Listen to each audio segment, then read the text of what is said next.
I am Irene Thompson, 57 years old, and I have spent the last 30 years of my life working my way up from a bank teller to the senior manager of one of the largest regional banks in the Midwest. My daughter Sophia had been engaged to Derek Walsh for 6 months.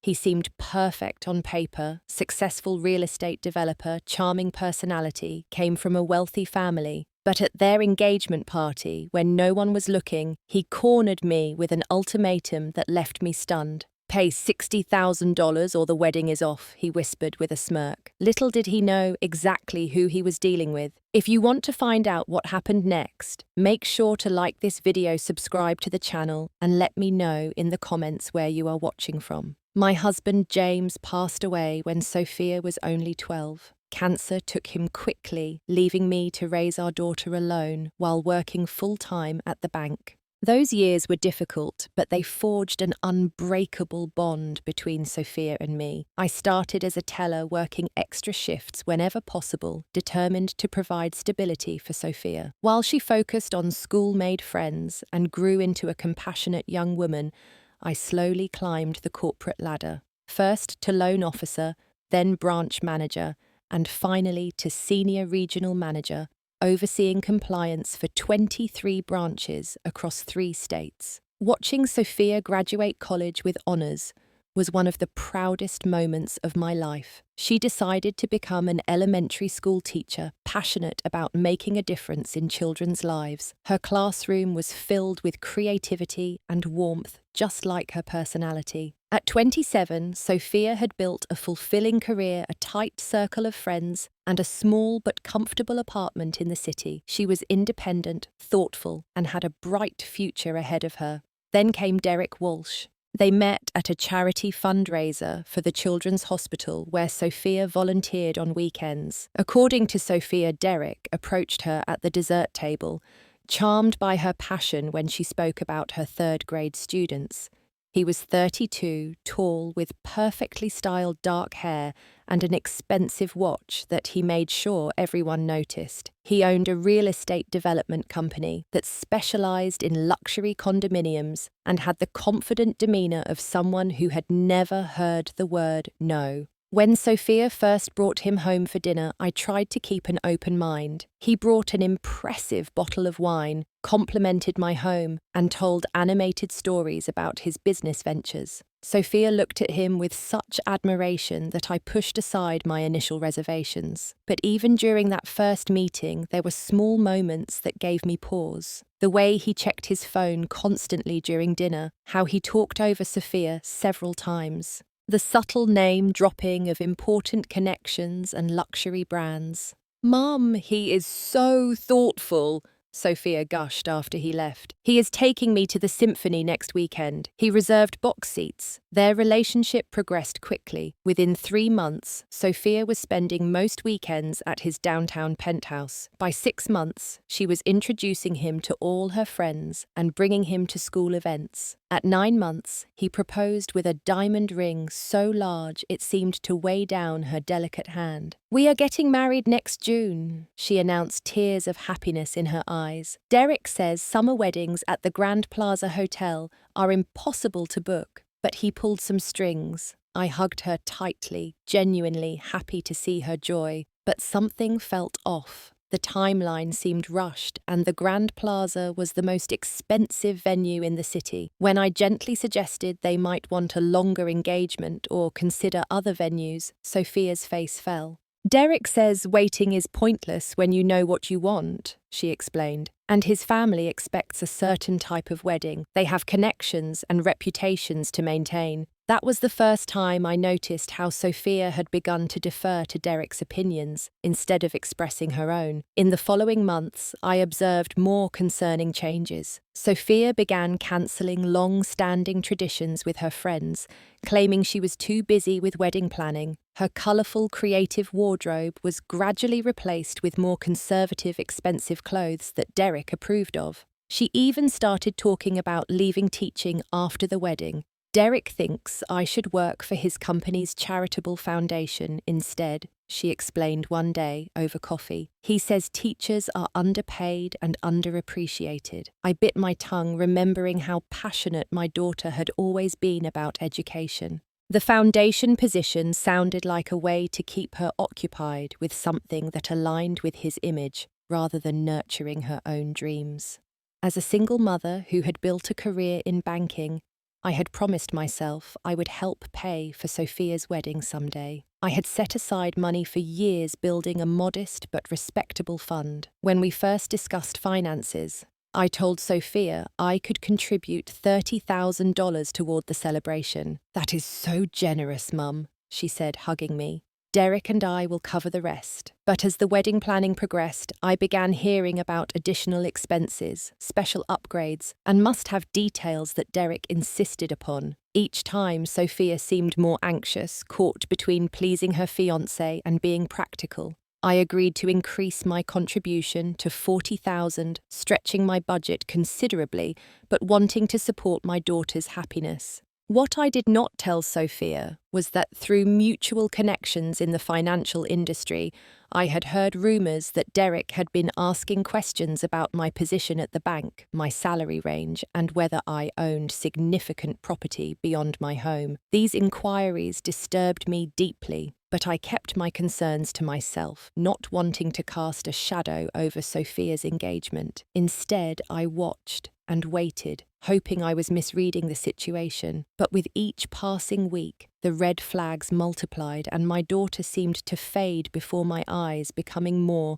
a reflection of Derek's desires than the vibrant, independent woman I had raised. The first real wedding planning session should have been exciting. Sophia had always talked about having a garden ceremony with wildflowers and twinkle lights, surrounded by close friends and family. Instead, we met with Derek's chosen wedding planner, Miranda, at an upscale restaurant where the menus had no prices listed. Derek ordered champagne for the table without consulting anyone. "We have secured the Grand Plaza Ballroom for June 18th, Miranda announced, sliding a folder across the table. "Derek has approved the preliminary design concept." I noticed immediately that Sophia had not been mentioned as part of the approval process. The folder contained mock-ups of an elaborate crystal and white rose affair that looked like something from a celebrity magazine. Nothing about it reflected Sophia's personality or taste.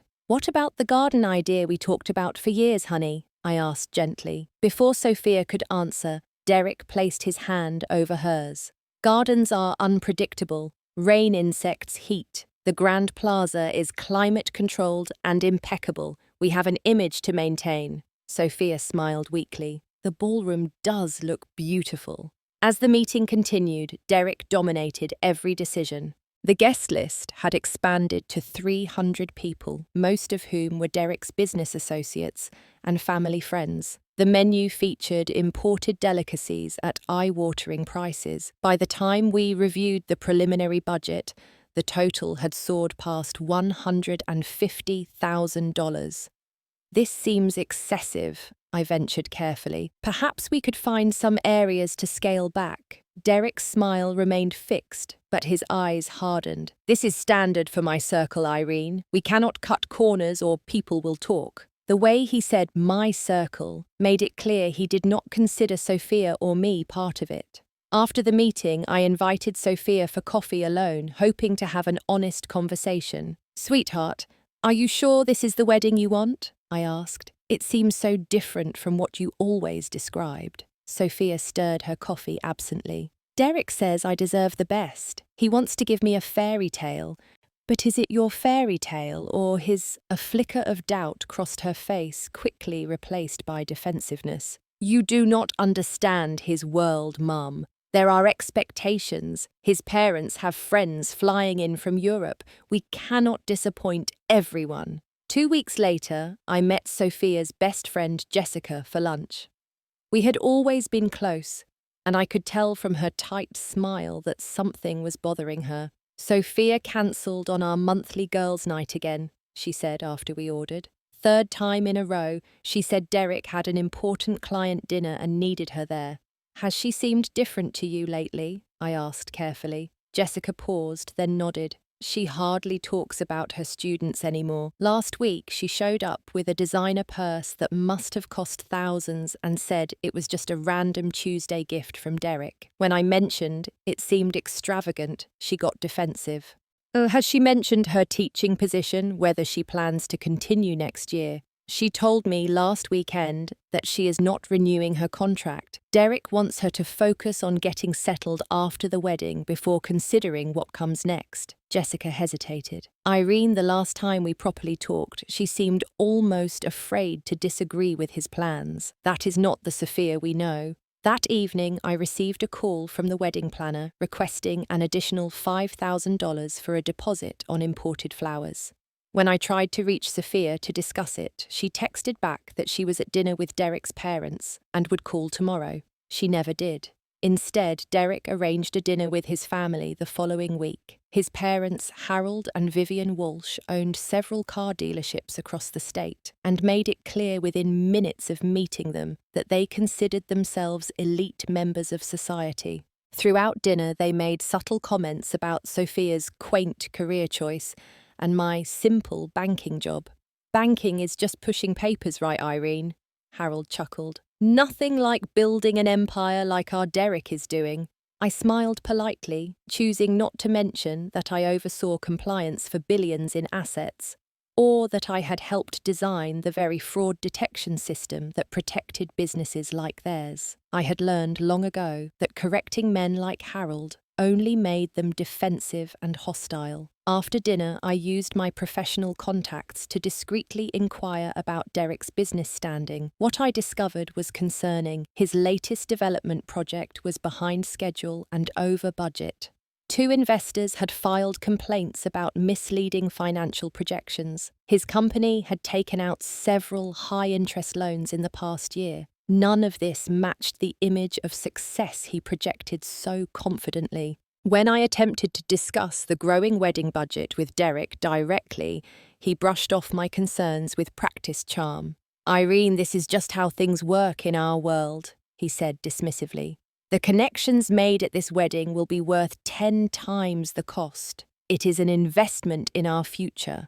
The way he said our future, while excluding me from all meaningful decisions, made my banker's instincts flare with warning. But before I could press further, Sophia called me in tears the next day. Mom, please just go along with what Derek wants, she pleaded. He says you are being difficult about the money. He says if you really loved me, you would want me to have the perfect day. My heart broke, hearing the manipulation in his words. Sweetheart, I will support you however I can, I promised. I just want you to be happy. Then please increase your contribution. Derek says with your position at the bank, you can easily afford more. I agreed to raise my contribution to $50,000, nearly depleting my savings, but my concern was growing by the day. Sophia had always been independent and thoughtful. Now she seemed to exist only to echo Derek's wishes and manage his emotions. Something was very wrong, and I was becoming increasingly determined to discover exactly what. As the weeks passed, the red flags about Derek multiplied. He began calling me directly to approve expenses without involving Sophia. His tone grew more demanding with each conversation. At a cake tasting appointment, I noticed how he spoke sharply to the bakery staff when they did not immediately accommodate his preferences. Sophia flinched at his tone, but quickly smoothed things over with an apologetic smile that broke my heart. This was not the confident daughter I had raised. Jessica called me again, more worried than before. Sophia cancelled on helping with my charity run this weekend. She said Derek needs her to attend some business dinner. Irene. She has volunteered at this event for 5 years straight. It was always non-negotiable in her calendar. I decided to increase my vigilance. Using my banking background, I conducted a deeper but still legal review of publicly available information about Derek's business dealings. What I found was alarming. His company had recently been named in a lawsuit by minority investors alleging misappropriation of funds. 2 of his properties had liens against them. There were multiple judgments for unpaid contractors. All of this contradicted the lavish lifestyle and successful image Derek projected. Where was the money coming from for the designer watches, luxury cars, and extravagant dinners? And more importantly, why was he pushing for such an expensive wedding when his business appeared to be in trouble? An uncomfortable dinner at Derek's penthouse confirmed my suspicions. While Sophia was in the kitchen, Derek took a business call in what he thought was a private corner of the living room. I overheard phrases like, "stall them another month," and "use the wedding connections to secure new investors." When he noticed me listening, he abruptly ended the call and flashed his practiced smile. "Just handling some minor business hiccups," he said smoothly. "Nothing for you ladies to worry about." His condescending tone made my skin crawl, but I maintained a pleasant facade. Years in banking had taught me the value of gathering information before taking action. The engagement party was Derek's idea, of course. He selected an exclusive restaurant with a private room that cost more per hour than many people make in a week. The guest list was heavily weighted toward his business associates and potential investors. Sophia spent hours finding the perfect dress, her anxiety palpable as she worried about making a good impression on Derek's important connections. When I arrived at the party, I immediately sensed the imbalance in the room. Sophia had only invited her closest friends and a few teacher colleagues. They clustered together awkwardly in one corner, clearly uncomfortable amidst the wealthy, status-conscious crowd that dominated the space. Derek worked the room like a politician, barely spending any time with his fiancé, except to parade her before particularly important guests. "Irene, so glad you could make it!" Derek's father boomed, clapping my shoulder too hard. "I was just telling the Robertsons here about our children's engagement. Such a charming story." Derek always had an eye for quality, even as a boy. The way he spoke about Sophia, as if she were a luxury item Derek had acquired rather than a person he loved, made my stomach turn. Throughout the evening, I watched my daughter carefully. She smiled and nodded at all the right moments, but the light that had always animated her face was dimmed. She seemed to be performing rather than celebrating. Derek's father gave a toast that was more about his son's business acumen than love. "To Derek and his beautiful bride-to-be, may this union bring all the advantages and connections a man in his position deserves. Not a word about love, partnership, or happiness, just advantages and connections, as if the wedding were merely another business transaction." Sophia's smile remained fixed, but I could see her knuckles were white around her champagne glass. Later in the evening, as guests mingled and the alcohol flowed freely, Derek cornered me near the coat check area, away from the crowd. "Irene, we need to talk about your contribution to the wedding," he said, his voice low but insistent. His breath smelled of expensive scotch, and his smile did not reach his eyes. "The final vendors are requesting deposits, and we are running short." "I have already increased my contribution twice, Derek. $50,000 is all I can manage." His expression hardened. "That is not going to cut it. The Walsh name means something in this city. We cannot have a second-rate event. Perhaps you could scale back some of the extravagances. The ice sculpture of your company logo seems unnecessary, for instance." Derek stepped closer, dropping all pretense of charm. "Listen carefully. I need $60,000 by next week, or there will not be a wedding." I stared at him, momentarily speechless. "Are you threatening to cancel your marriage to my daughter over $10,000? I am being practical.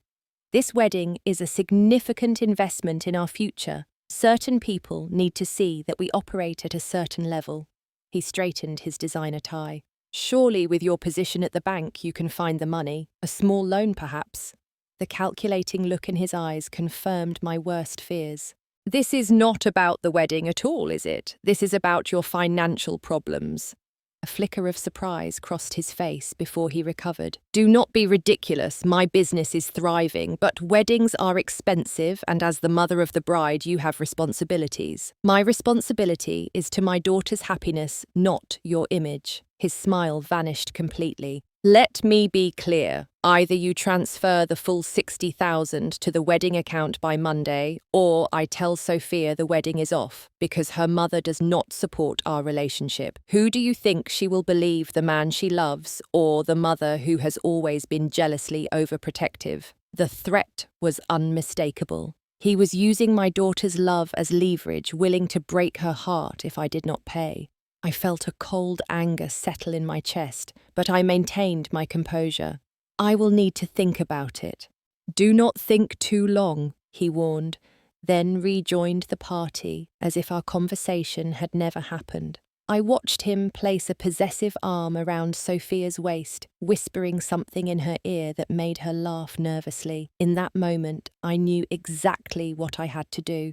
Derek Walsh had just made the biggest mistake of his life. He had assumed I was just a simple banker who would be intimidated by his demands. He had no idea who he was dealing with. As senior compliance manager for the bank, I had access to tools and information that most people never see, and I intended to use every legal means at my disposal to protect my daughter from this predator. Derek wanted to play financial hardball. He was about to learn he had chosen the wrong opponent. The morning after the engagement party, I went directly to my office instead of taking my usual Saturday off. As senior compliance manager, I had my own corner office with a view of the city skyline, though Derek had never bothered to ask what my exact position entailed. He assumed banker meant glorified teller, not someone who oversaw the regulatory compliance of billions in assets across 3 states. I closed my door, declined all calls, and began my investigation. What I was about to do was completely legal and within my professional responsibilities, but I needed to be methodical and thorough. As luck would have it, Derek's business accounts were with our bank's commercial division, which fell under my compliance jurisdiction. My first discovery was alarming but not surprising. Derek's development company, Walsh Luxury Properties, had taken out 3 major loans in the past year, all of which were showing signs of distress.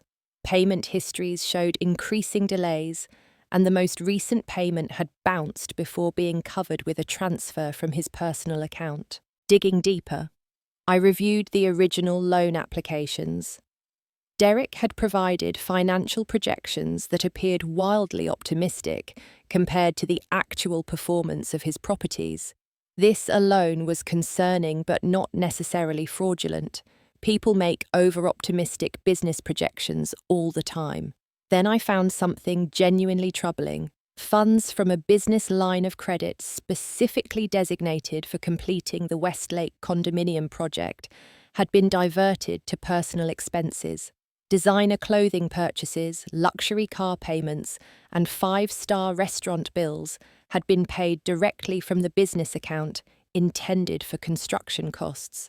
This was not just poor business practice, it potentially constituted loan fraud. The terms of the business line of credit explicitly prohibited using those funds for personal expenses. As I continued my review, more red flags appeared, large cash withdrawals without proper documentation, payments to overseas accounts with vague descriptions, commingling of investor funds with operational accounts in a way that obscured their proper use. I pulled Derek's personal accounts next. Here the picture became even clearer. His personal financial situation was dire. Massive credit card debt spread across 6 different cards. Minimum payments barely being met. Consistent cash flow problems requiring frequent transfers between accounts to avoid overdrafts.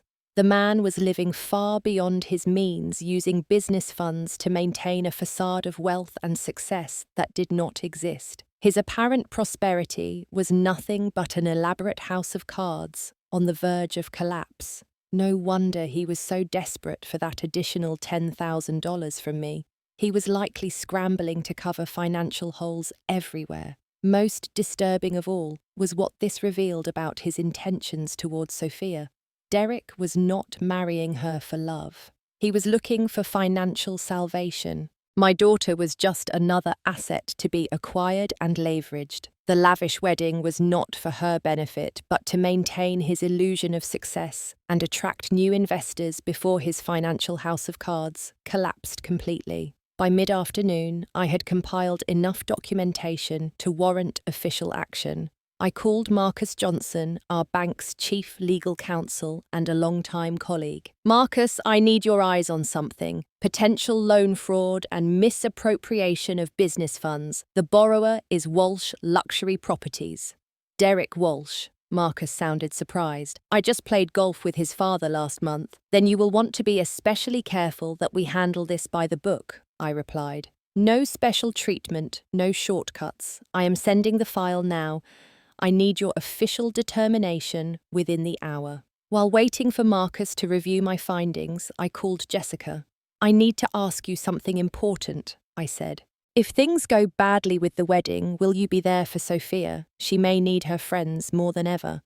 "Of course," Jessica replied without hesitation. "We have all been worried about her. Whatever is happening, we have her back." Marcus called back 45 minutes later. "You were right to flag this," he said gravely. "Clear violations of loan covenants, potential fraud indicators, and definite misappropriation of designated funds. We need to take immediate action to protect the bank's position." "I agree. Please prepare the standard account freeze documentation. I will handle the customer notification myself."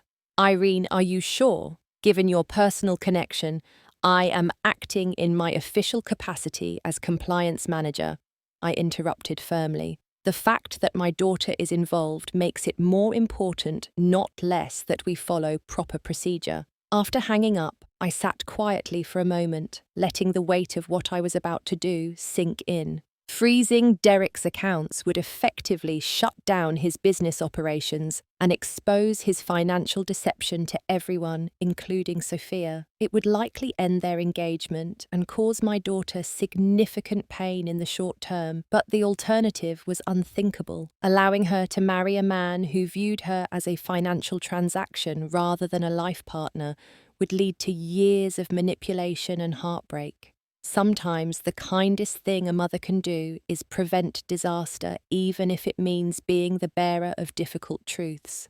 By 5 o'clock, the legal documentation was complete. As per bank protocol for high-sensitivity cases, we processed the account freeze orders to take effect immediately, with notifications set to be delivered to all affected parties. Derek would receive alerts on his phone the moment his cards were declined or accounts became inaccessible. Before leaving the office, I made one final call to Derek's phone. It went to voicemail as I expected.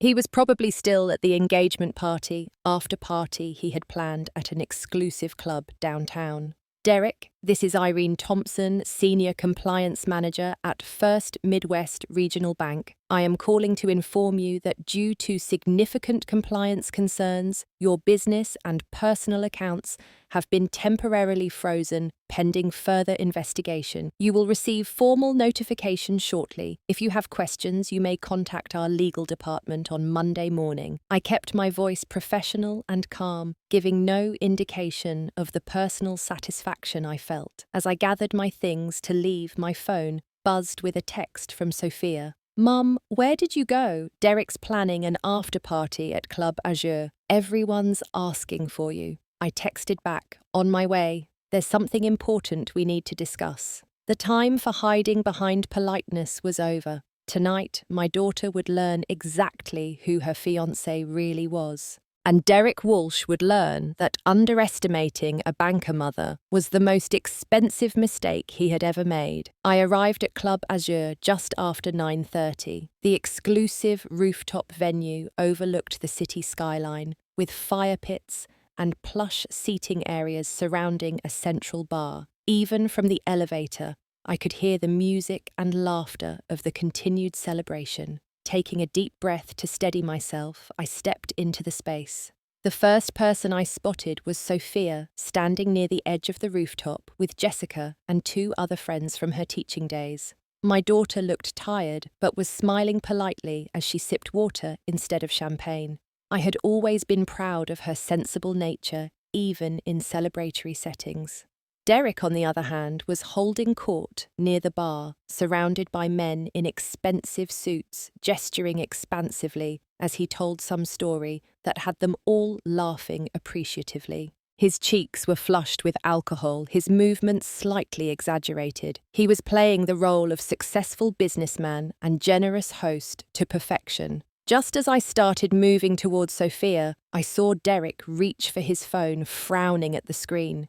He excused himself from his admirers and moved to a quieter corner, tapping frantically at the device. I knew exactly what was happening. The account freeze notifications had begun arriving. I watched as his expression transformed from confusion to disbelief to panic. He made a call, presumably to his bank's customer service line, where he would be told that his accounts were frozen pending a compliance investigation. No amount of shouting or name-dropping would change that fact, especially after business hours on a Saturday night. When he looked up from his phone, his eyes locked with mine across the room. The naked fury in his gaze would have intimidated most people, but I had spent decades handling difficult situations with high-net-worth clients. I simply raised my eyebrows slightly and maintained calm eye contact. Derek strode toward me, attempting to maintain his composure, but visibly shaken. "What did you do?" he hissed, keeping his voice low to avoid creating a scene. "My job," I replied simply. "Do you have any idea who you are dealing with? My father plays golf with your bank president. One call and your career is over." I smiled politely. "Actually, Derek, I am fully aware of who I am dealing with. A man who misappropriates business funds for personal expenses. A man who violates loan covenants. A man who threatens to break my daughter's heart if I do not give him $60,000. The colour drained from his face. "You cannot prove anything." "I do not need to prove it to you. The documentation speaks for itself.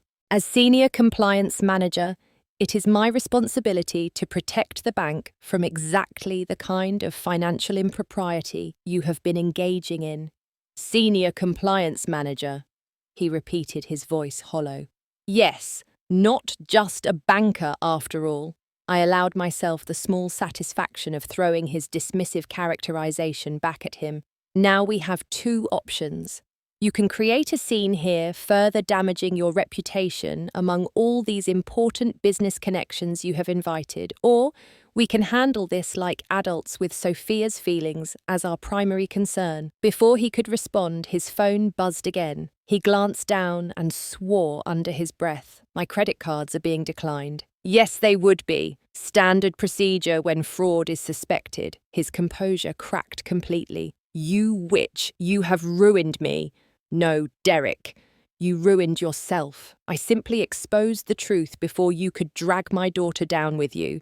At that moment, Sophia approached, concern written across her face. "Mum, Derek, is everything okay? You both look upset."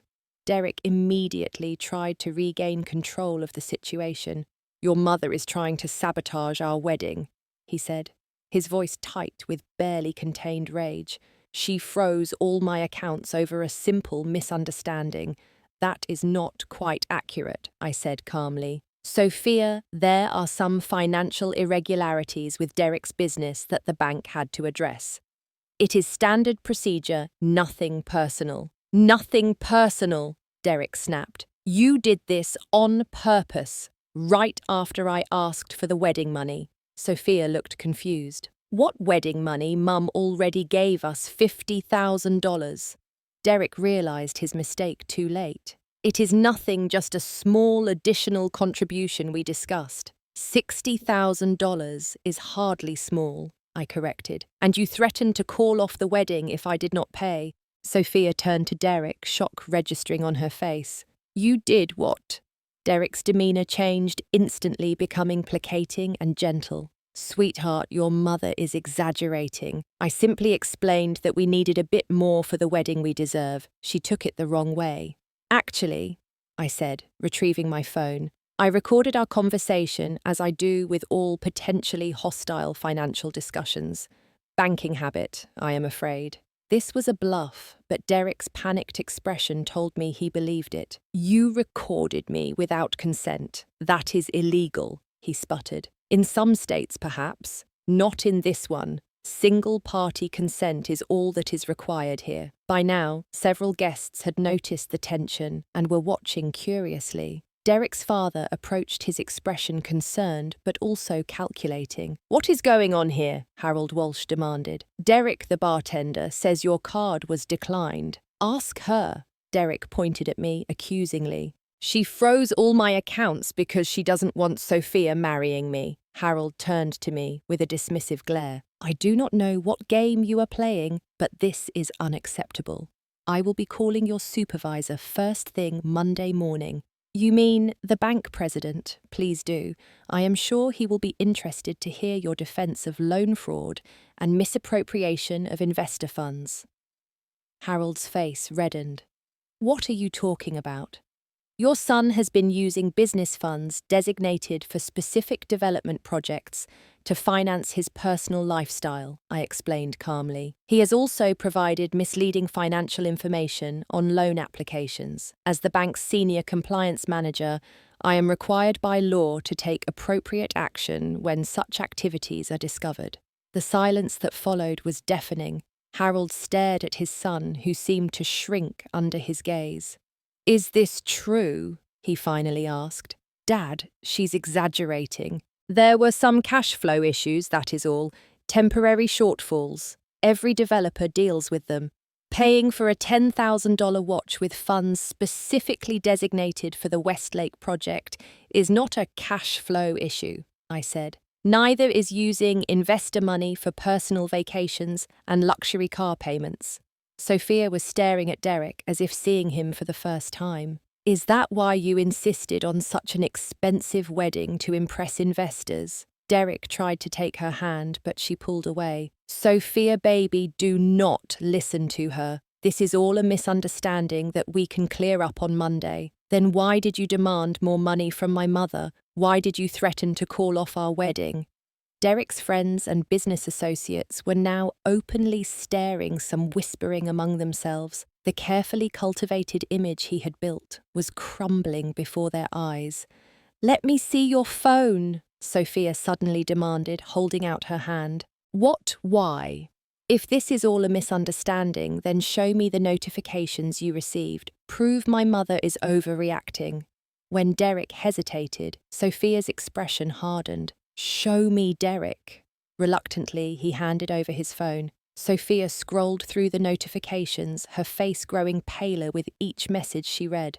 "Account frozen, pending investigation of fraudulent activity," she read aloud. "Multiple violations of loan covenants identified. Unauthorized use of designated business funds for personal expenses." She looked up at him, tears forming in her eyes. "What have you done?" "It is just banking jargon," he tried to explain. "Technical violations that mean nothing. If they mean nothing, why is your father looking at you like that?" Sophia gestured to Harold Walsh, whose expression had transformed from anger to profound disappointment. Derek's mother had joined the group now, her social smile frozen on her face as she tried to assess the damage to their family reputation. "Perhaps we should continue this discussion in private," Vivian suggested, eyeing the onlookers nervously. "No," Sophia said firmly. "No more secrets, no more pretending." She turned to face the gathered crowd. "The wedding is off. I am sorry for any inconvenience." With shaking hands, she removed the enormous diamond engagement ring and placed it in Derek's palm. "I do not know who you really are, but you are not the man I thought I was marrying." Derek's facade finally cracked completely. "You cannot do this to me. Do you have any idea how much I have invested in this wedding? The connections, the opportunities, invested," Sophia repeated sadly. "That is all this ever was to you, wasn't it? An investment, not love. Do not be dramatic. Of course I love you, but marriage is a partnership, and partnerships have financial components." "No, Derek. Real partnerships have trust, honesty, and respect. You have shown me none of those things." Derek turned to me, his expression ugly with rage. You did this. You turned her against me. I simply revealed the truth, I replied calmly. Sophia is making her own decision based on that truth. His father stepped forward, placing a restraining hand on Derek's arm. Enough, he said quietly but firmly. We are leaving now. Dad, you do not understand. This was going to fix everything. The wedding connections would have brought in new investors. I just needed a little more time. The naked calculation in his statements silenced the room. Even his most loyal friends looked uncomfortable now. We are leaving, Harold repeated his voice, leaving no room for argument. Vivian, get our coats. As the Walsh family made their hasty exit, Sophia stood tall, surrounded by her true friends. Jessica had an arm around her shoulders, offering quiet support. Mum, Sophia said softly, can we go home now? I wrapped my arm around my daughter and led her toward the elevator. Behind us, the party disintegrated rapidly, guests making awkward excuses to leave. Derek's carefully constructed world of illusion had shattered, and no one wanted to be associated with the debris. As we rode the elevator down in silence, I worried about what would come next. Sophia had just lost her fiancé and her planned future in one devastating evening. The pain was just beginning, but as difficult as this moment was, I knew with absolute certainty that I had done the right thing. Some wounds need to be inflicted to prevent greater injury later, and I would be there to help her heal every step of the way. The morning after the engagement party disaster, Sophia slept in my guest room, emotionally and physically exhausted. I made coffee and waited patiently in the kitchen, giving her the space she needed to process everything that had happened. When she finally emerged around 10:30, her eyes were puffy from crying, but there was a calmness about her that I hadn't seen in months. There's fresh coffee, I said gently. She poured herself a cup and sat across from me at the kitchen table, the same spot where we had shared countless conversations throughout her life. For several minutes we sat in silence, the weight of unspoken words hanging between us. I should have seen it, she finally said, her voice raw. There were so many signs. Love can be blinding, I replied. We all want to believe the best about the people we care for. But you saw through him right away, didn't you? I shook my head. Not right away. I had concerns, but I tried to give him the benefit of the doubt for your sake. It wasn't until things started escalating with the wedding plans that I became truly alarmed. Sophia stared into her coffee cup. I feel so stupid. All those times he criticized my clothes, my friends, my job. I thought he was trying to help me improve, but he was just trying to remake me into something that fit his image. That's what manipulators do, I said. They disguise control as care. A tear slipped down her cheek. I was going to give up teaching for him, teaching Mum, the thing I love most in the world. I reached across the table and took her hand. But you didn't, and now you won't have to. Everyone must think I'm such a fool. No one thinks that, I assured her. Your real friends are worried about you and want to support you. Jessica called this morning to check on you. Sophia wiped her eyes. What about the wedding arrangements, the deposits, your money? Don't worry about any of that right now. The venue had a cancellation policy that should return most of the deposit. The other vendors can be dealt with later. As for my contribution, it's still safely in my account. Derek never actually got access to it. She looked up, surprised. He told me you had already transferred it to the wedding account. Another lie, I said gently. I was waiting until closer to the event date. A small, bitter laugh escaped her. He lied about so many things. I'm not even sure what was real anymore. You were real, I told her firmly. Your love, your intentions, your commitment, those were all genuine. Never doubt your own heart, Sophia. Being deceived doesn't make you foolish, it makes you human. Over the next several days, the full extent of Derek's deception became clear.